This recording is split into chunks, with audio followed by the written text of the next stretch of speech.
चलो दोस्तों, आज मैं तुम्हें एक नए देश की सैर कराता हूँ और इस देश के राजा हैं महाराज प्रतापदित्य।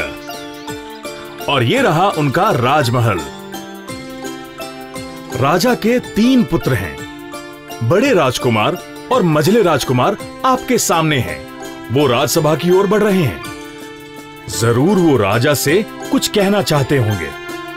चलो दोस्तों, हम भी छुप छुप कर देखते हैं कि राजमहल में क्या हो रहा है।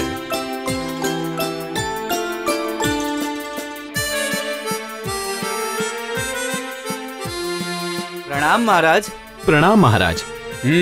बात क्या है? महाराज, असल में हम दोनों आपसे कुछ बात करना चाहते हैं। ठीक है, तो फिर बताओ तुम दोनों क्या कहना चाहते हो? महाराज माफ कीजिएगा, फिर भी आपका ज्येष्ठ पुत्र होने के नाते आपसे कह रहा हूँ कि हम काफी बड़े हो चुके हैं, विद्या बुद्धि और अस्त्र चलाने में पारंगत हो चुके हैं और आप बूढ़े हो चुके हैं। इसीलिए ये राज्य प्रबंधन आपके लिए बहुत ही कष्टदायी है, ये भी हम समझ चुके हैं। इस उम्र में आपको अभी विश्राम करने की जरूरत है। अवसर जीवन में आप भी बहुत ही खुश रहेंगे। इसीलिए हम चाहते हैं कि हम दोनों भाइयों के बीच आप समग्र राज्य 2 समान हिस्सों में बांट दीजिए। कृपया आप नाराज मत होइए। तुम लोग अपने छोटे भाई को बिल्कुल भूल गए, जो इस राज्य के छोटे राजकुमार हैं और हमारे राज्य का हर एक व्यक्ति उससे बहुत प्यार करता है। तुम लोग राज्य को 2 हिस्सों में बांट दोगे तो फिर उसे क्या मिलेगा? महाराज, वो हमारा छोटा भाई है और उसे हम लोग बहुत प्यार करते हैं, लेकिन हम दोनों ने उसको राजा बनने के योग्य नहीं समझा। उसने अभी तक वो योग्यताएं प्राप्त नहीं की हैं। इस राज्य का राजा होने के लिए क्या योग्यताएं होनी चाहिए, इस बात का फैसला मैं करूंगा। छोटे राजकुमार में ये योग्यताएं हैं या नहीं, ये सब मैं देखूंगा और किसी भी प्रकार का गलत निर्णय मैं कभी नहीं होने दूंगा।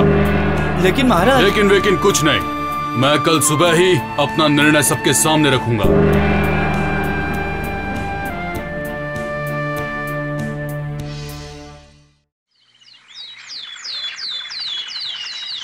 महाराज श्री श्री प्रतापादित्य राजसभा में पधार रहे हैं।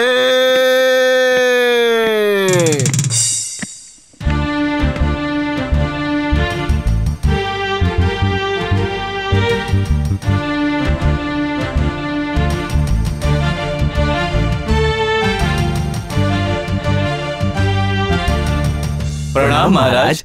ठीक है, आप सबको भी प्रणाम। तुम लोगों को जरूर पता होगा कि तुम लोगों को एक साथ यहाँ क्यों बुलाया गया है। तुम लोगों को बता दूं कि राजा बनने के लिए राजपुत्रों को भी अपनी कर्तव्य निष्ठा का प्रमाण देना होगा और उसके लिए तुम्हारी परीक्षा होगी। क्या तुम लोग राजी हो? बिल्कुल महाराज। किसी भी योग्यता के परीक्षा के लिए मैं राजी हूँ। मैं परीक्षा के लिए तैयार हूँ महाराज। जो भी राजकुमार इस परीक्षा में उत्तीर्ण होगा वही बनेगा इस संपूर्ण राज्य का राजा। परीक्षा क्या है महाराज?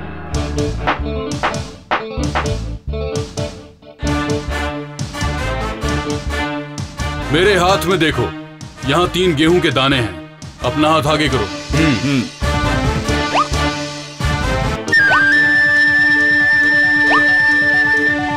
इस एक गेहूं के दाने से ऐसी रोटी बना करके लाओ जिससे कि मेरा पेट भर जाए। जो आज्ञा महाराज। जो आज्ञा महाराज। आशीर्वाद दीजिए महाराज कि आपकी इस परीक्षा में मैं सफल होकर लौटूं।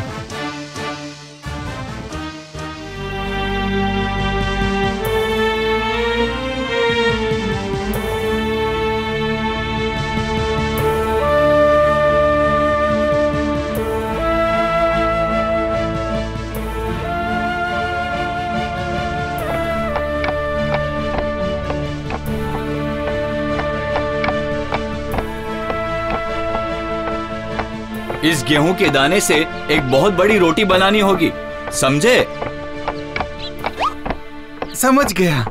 मुझे ये तो पता था कि आप मेरे पास ही आएंगे। आप लोगों के परीक्षा की बात पूरे राज्य में आग की तरह फैल चुकी है। मुझे ऐसा लगता है कि मेरे दोनों भाई भी तुम्हारे पास ही आएंगे। उनके लिए मेरी रोटी से छोटी रोटी बना कर देनी होगी।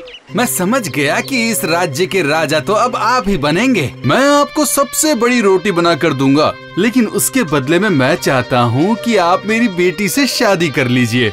क्या आप राजी हैं? ठीक है, ऐसा ही होगा। मैं राजी हूँ। आप बस थोड़ा सा इंतजार कीजिए, मैं अभी एक बड़ी सी रोटी बनाता हूँ।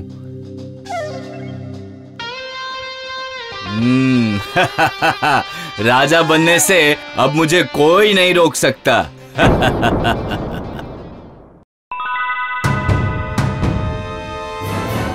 इस एक दाने के आटे से और क्या रोटी बनेगी? हाँ, इसमें अच्छे से आटा मिलाता हूँ। मेरी बेटी अब रानी बनेगी।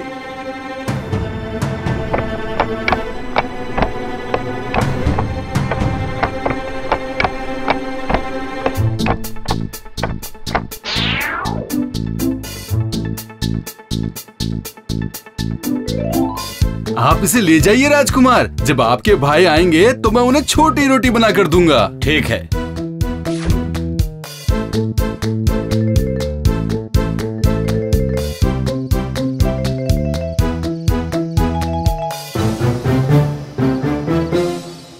क्या बात है, मेरे सामने ही आ गया तू तो? तुझे डर नहीं लग रहा? मैं इस राज्य का मजला राजकुमार हूँ। मैं बहुत साहसी हूँ, इसलिए इस राज्य के राजा बनने के लिए मैं ही एकमात्र उपयुक्त हूँ।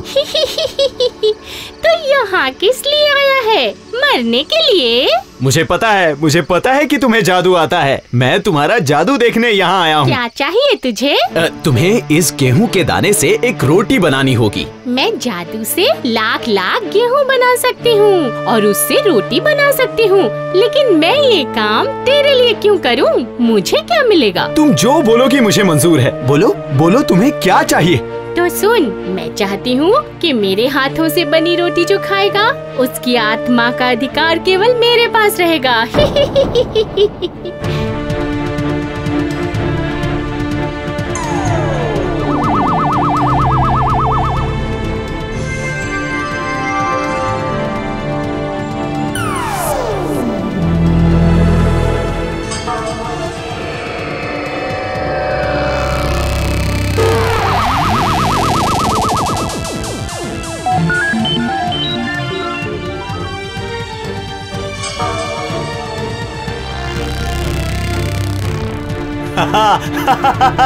जादुई रोटी।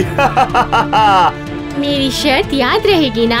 जरूर याद रहेगी। ये ले, ये रोटी ले जाकर महाराज को खिला दे।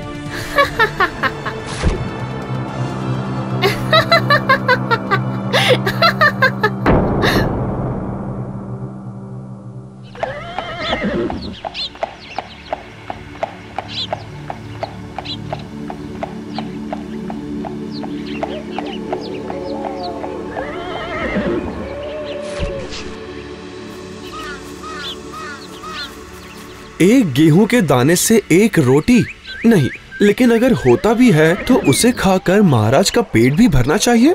नहीं, समझ नहीं आ रहा है, अब क्या करूं? किसी गुप्त विद्या से ये संभव नहीं है, प्राकृतिक रूप से।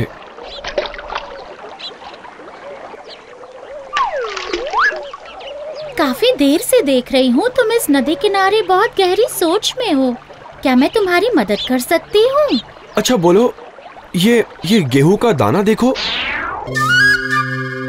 इस एक दाने से इतनी बड़ी रोटी बनाकर लाओ कि मेरा पेट भर जाए। आशीर्वाद दीजिए महाराज कि आपकी इस परीक्षा में मैं सफल होकर लौटूं। बहुत ही चिंता का विषय है, लेकिन ऐसा कैसे संभव होगा? लेकिन इस गेहूं के दाने से एक गेहूं का पौधा उग सकता है। क्या कहा मैडम? फिर से कहो। मैंने कहा इससे एक पौधा उग सकता है। शाबाश, यही बात तो मैं कब से सोच रहा था। तुमने मेरी बहुत सहायता की है मेढक। चलो तुम्हें लेकर ही मैं राजसभा जाऊंगा।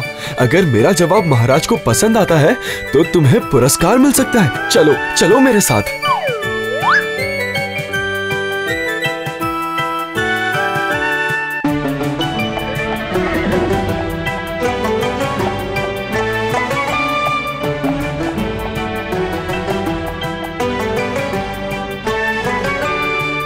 बड़े राजकुमार को मैं इस राजसभा में उपस्थित होने के लिए आह्वान करता हूँ।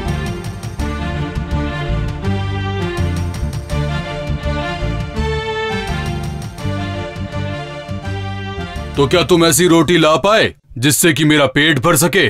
महाराज, ये रही वो रोटी।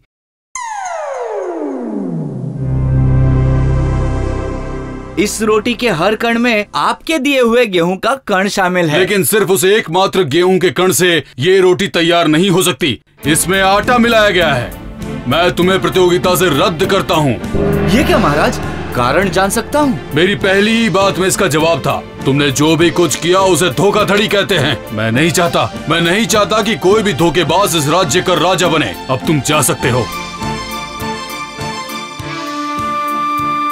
अब मैं मझले राजकुमार का आह्वान करता हूँ।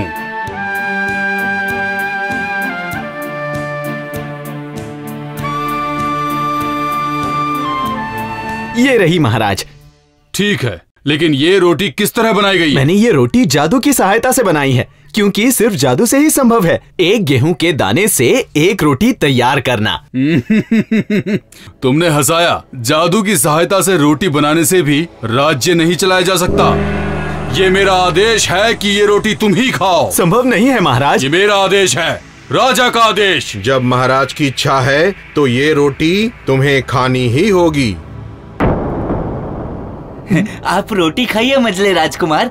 हम भी देखना चाहते हैं कि जादू की रोटी किस तरह खाई जाती है। ये रोटी मैं नहीं खा सकता। तुम्हें देखकर लग रहा है कि तुम्हें डर लग रहा है। डर का कारण मैं समझ चुका हूँ। मुझे दुख है, लेकिन तुम्हें ही ये रोटी खानी होगी।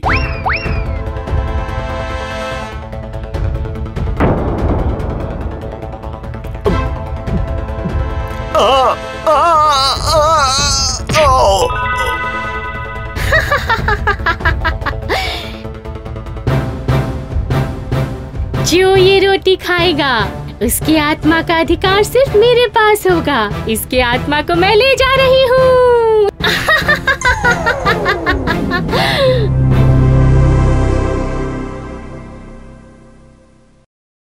महाराज, आज अगर आप ये रोटी खा लेते तो फिर तो अनर्थ हो जाता। ये सोचकर ही मैं सिर उठाऊं महाराज। देखा, मेरा ये अयोग्य मझला बेटा राजा बनने के लिए कभी भी उपयुक्त नहीं था। इसे उठाकर यहाँ से ले जाइए।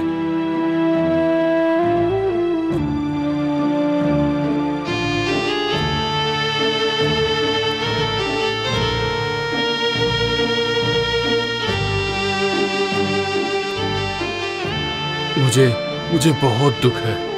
फिर भी मैं छोटे राजकुमार का आह्वान करना चाहता हूँ।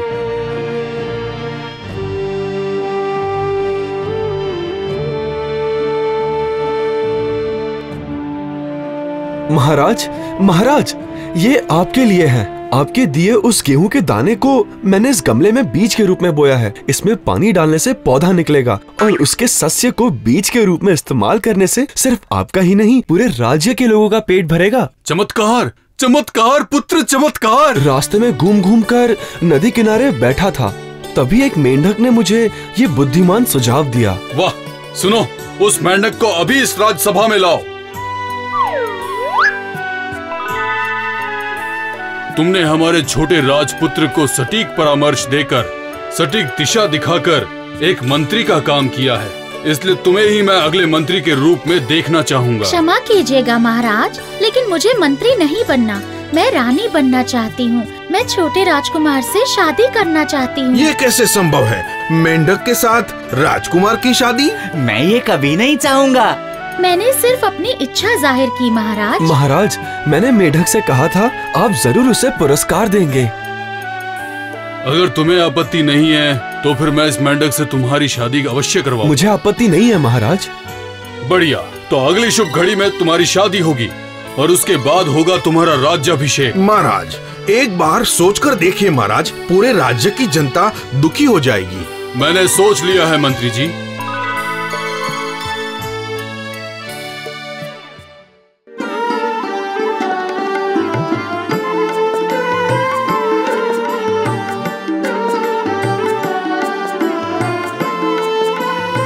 अब माला बदल होगा।